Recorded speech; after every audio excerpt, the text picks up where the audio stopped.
Are you interested in starting an Airbnb subleasing business but don't know how to speak to landlords? If you are interested in creating passive income and financial freedom through Airbnb subleasing, make sure you hit that subscribe button and turn on the notification bell.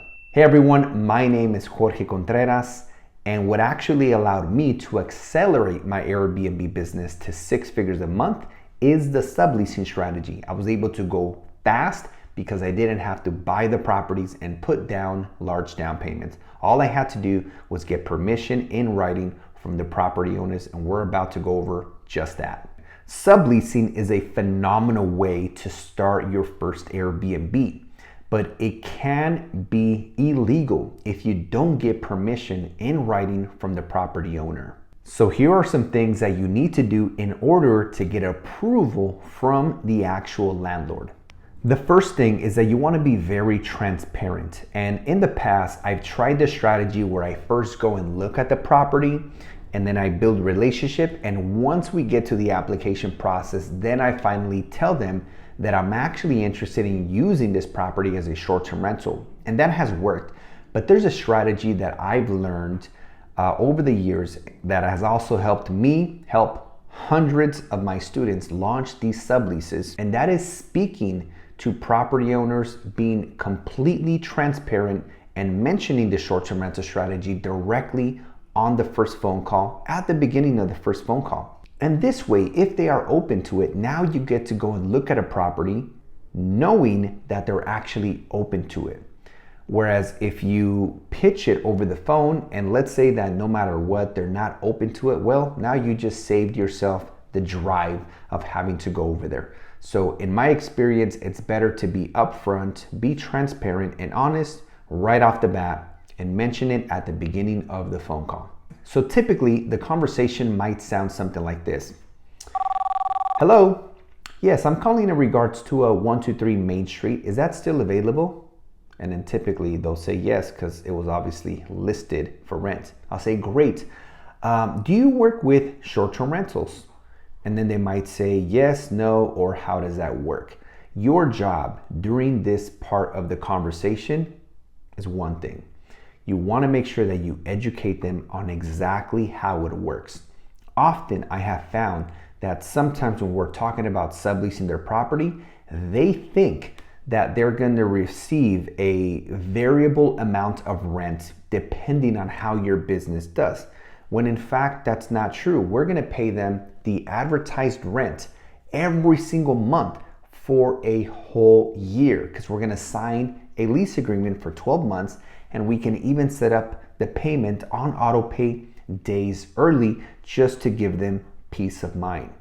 And so what you wanna do is educate them on exactly how it works. Often, when a landlord or property manager says no, in my experience, it is because we failed to educate them enough about the business model to say yes. Now, if the landlord is open to it, or maybe they just had a couple of concerns that you overcame, which we'll talk about a few objections in a second. But before we go into that, I want to talk about the 3 pieces of documentation that you should absolutely bring when you are looking at the property after they said yes. Number 1, you want to, of course, complete the application, whether it was online or if you printed it and you are providing it physically. Number 2 is provide them your bank statements for the last 3 months, just so that they can see that 1, you actually have the finances and you're not someone that after paying the first month in deposit, you have no money left. And then in their mind, they're thinking, hey, what if you don't do well in your first month or your second month? You're not going to be able to pay me. So I recommend, obviously the more money you have in your bank account, the better. But at the minimum, I would recommend 3 to 6 months of rent reserves in order to give them peace of mind that you can actually afford to pay this property in the event that you had to. The third thing that you want to bring is a copy of your credit report, which you can get at freecreditreport.com. Reason for that is, let's say you're going and looking at 3 properties on a particular weekend. You don't want the property owner or the manager to run your credit and then have your credit ran 3 times consecutively during that 24, 48 hour period. So instead, I bring a copy of my credit report and I say, hey landlord, here's my credit report. And let's say that after speaking to them and seeing the property in person, they like me, I like the property, we want to move forward. Then at that point, I say, hey landlord, feel free to actually run my credit. And so again, I only let people to run my credit once I know that we're actually going to move forward, and they're only going to run my credit to validate that what I actually brought is what's actually on my credit report. So again, the application, bank statements, credit report. And as I mentioned, you want to make sure that you sign a 12-month lease with the option to renew. Meaning that if after 12 months everyone's happy and you want to continue, you should have the option to be able to renew your lease. So far, I've been able to renew 100% of all lease agreements, and it's great because look, you'll see that when you actually launch your property, like it's going to take a lot of work from assembling furniture, decor, pictures, creating the listing. It's a lot of work up front, but once you set it up, boom, it can be mostly an automated business. So why would you want to stop all that momentum after 12 months and then go and start somewhere fresh? No, you want to just let that baby roll over and just keep running it for as many years as possible. Also, the landlord doesn't have to, take the property and start advertising and miss out on 1 or 2 months of rent that they could have just gotten from you. So typically, as long as everything has been good, they also want to be able to renew that lease. So make sure you put that verbiage in there that you have the option to renew as long as both parties are happy. Another thing that you want to have written in the actual lease agreement is, hey, Jorge Contreras has permission to use this property as a short-term rental. That now gives you the legal permission to use the property as an Airbnb. The second thing that you want in the contract, in the lease agreement is, hey, Jorge Contreras has permission to change the locks. Why? Because typically in a lease agreement, you are not able to change the locks when you're actually living there because the property owner typically wants to have a copy. Maybe every 3 to 6 months, they want to do an inspection to make sure that the property is taken care of. But in this case, as Airbnb host, we're actually going to set up a keyless entry to automate the entrance and exit of each and every guest. So you want to get permission to change the locks to a keyless entry. Now let's talk about 3 objections that will likely come up in the conversation.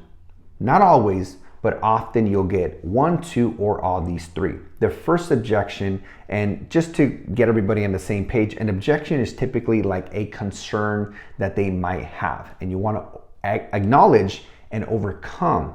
And you want to acknowledge and overcome these objections by providing solutions. The first objection might be like, well, Jorge, how do I know you're going to pay me on time? And one, you could say, hey landlord, I'm actually going to set up the property on auto pay days early so that you always get paid early or on time. The second objection that might come up is, Jorge, how do I know that you're going to make sure that my property is taken care of? And here's how we answer that. Hey landlord, well look, in order for us to provide a 5-star experience for each and every guest, we need to make sure that the property is in 5-star condition after each and every guest. So if there's ever a small leak or repair or a cosmetic thing that we need to fix, my team and I will fix it immediately before the next guest checks in. That means, landlord, that your property will remain in for sale condition exactly as when I took it over.